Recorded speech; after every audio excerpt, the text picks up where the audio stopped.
tell you what it's time to do. Watch Robin Tooth build a 302.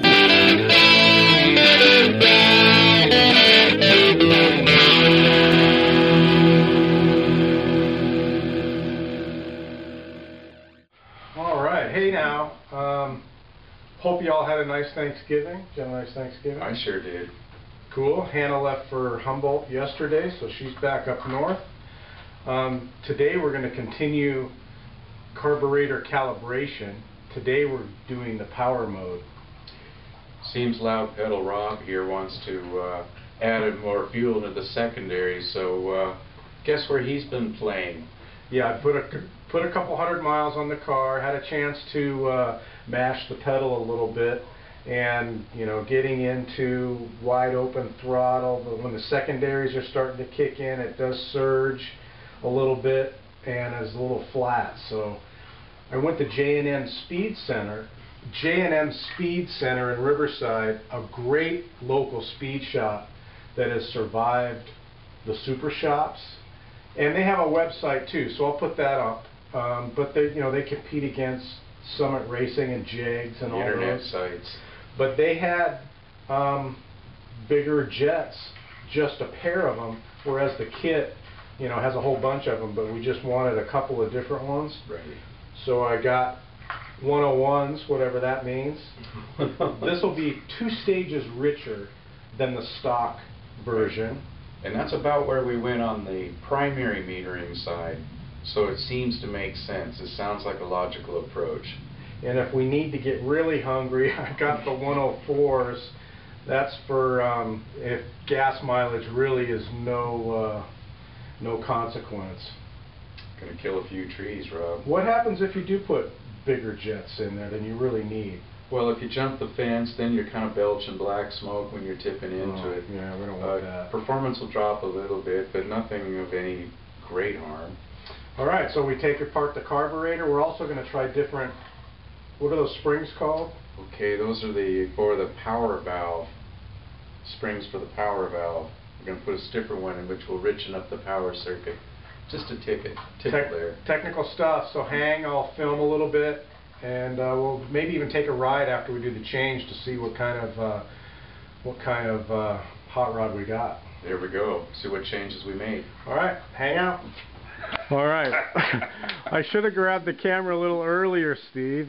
You were crawling under the car because you did what? I dropped this stupid little tiny hairpin clip. And that was one of the things we didn't want to do, huh? Hey. But we found it. You found it.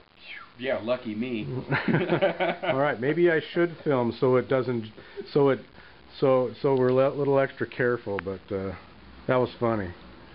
So you fished what out? You got the secondary jet out? Secondary jet's out. All right, and that you took out of that side, right? Yeah, way over here, because that's the primary side. Okay. That's the secondary side.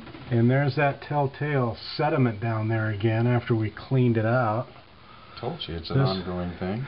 This is with the top of the carburetor off again. You know, when I went to J&M Speed Shop, I should have got a t-shirt. They have cool t-shirts. And they said they've been in business for 51 years. That's amazing. Cool shop down amongst a bunch of car dealerships down in Riverside. Okay, Steve, as you put the top back on the carburetor, is changing the secondary jets or the springs we're going to change, is that going to change the idle at all? No. All right. Nope. Shouldn't affect it. No. Cool. In a perfect world. And as we know, the term perfect is not in your world. That's true. You know, when that hot rod Mustang was coming down the street a minute ago, when you were pulling up, right, I was kind of hoping that was you and your Camaro. I was so hoping to see a blue 67 Camaro pull into my driveway. That would be a sight. Sadly, the car sat for a while. It would take some effort to pull the baby out of storage and get it running again. It's on my mind once in a while. Need to get it running. I think it'd be a good project after retirement. There you go. Maybe put a 383 in there. Some torque in that car. That'd be fun too. Count me in. Okay, Steve, that's that little tiny clip. Do not drop. Success. All right. Now, while you were doing that, here's something that I did a couple of nights ago. This spring used to be under here, but just didn't feel right. It was too hard to press the accelerator, and it wouldn't return the carburetor all the way back to idle. So moving it out here has made this movement really nice and smooth like it should be. I'm very pleased. Better pedal feel. Oh yeah, much better. That's what matters. Okay, the other thing we're going to do is we just took these pink springs out that go with the metering rods, and we're going to put these plain or silver springs in that are a little stiffer, and those are going to provide more vacuum. Is that right? No, what this does is it controls when the power circuit kicks in.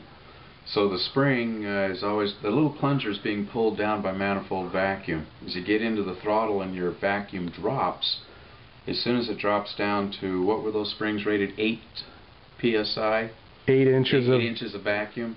So as soon as it hit 8 inches of vacuum, the power circuit begins to open, allowing fuel to flow in. I'm not sure I understand that, or nor does anybody else, but we'll give it a try.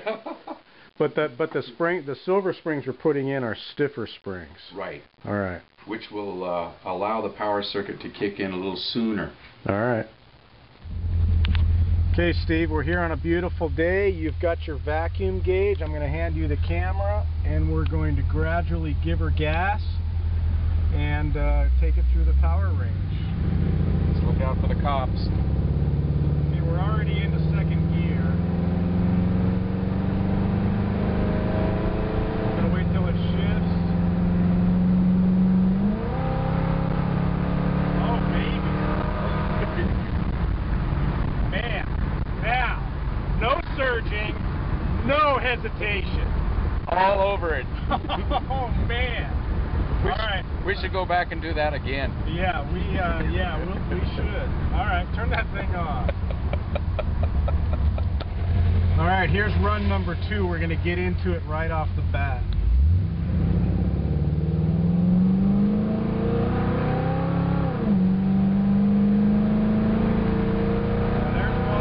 There's wide open.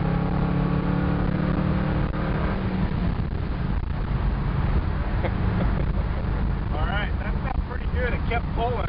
Kept pulling. I don't think it's going to get any better than I that. felt that was about time to get off the gas. Yeah. That's why I wish we had a tachometer. Rancher Cucamonga's finest. Yeah, all right. Okay, Steve, a couple of bonsai runs. What do you think about that motor you built? Smiles. All right. Hasn't come apart yet. No fires? No fire. Yep. No fires. I wonder if I should race my neighbor with his hot rod 6-cylinder. But look at this day we've got today. Now this is Thanksgiving weekend, and I'm in shorts. Hey, what are we talking? Upper 70s? Easily, it's perfect. 70s?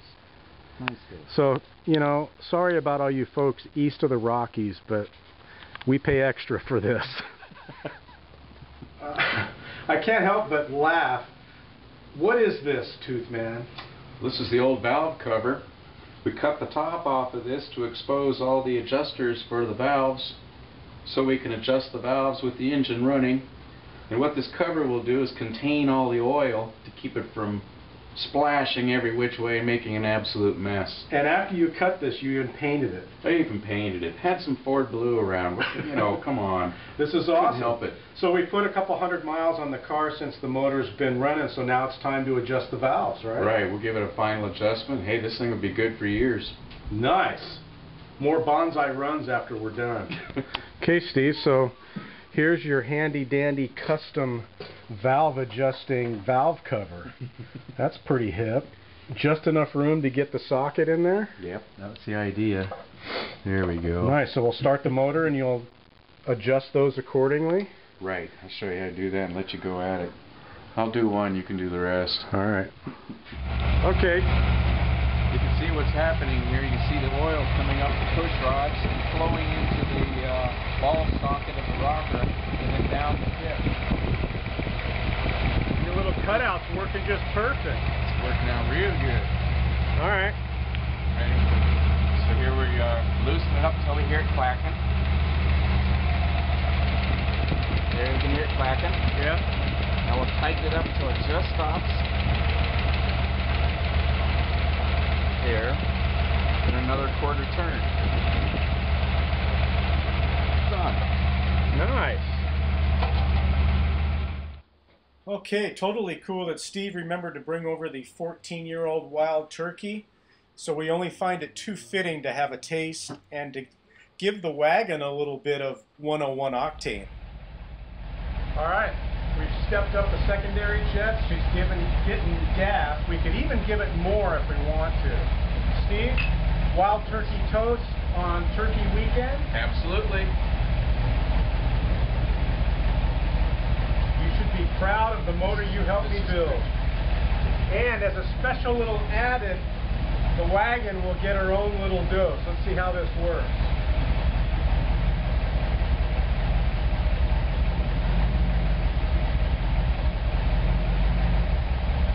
She's revving up, Rob. I think she likes it. That's burning quite nice.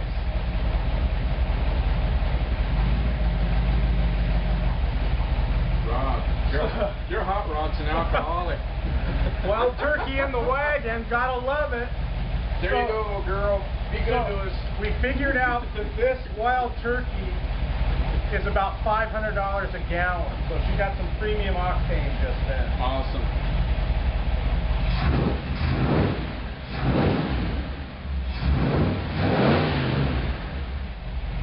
All right, hope you all had a great weekend.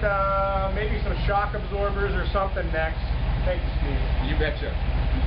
Okay, Tooth Man, she's had a little wild turkey shot at $500 a gallon, 101 octane. Give her some gas. Wants to roll.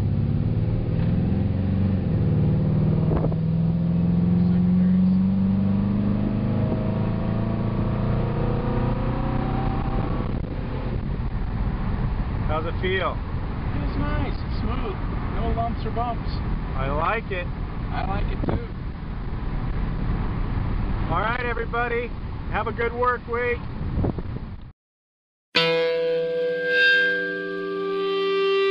Oh, the boys will be back now. You're part of the crew. See you next time on Project 302.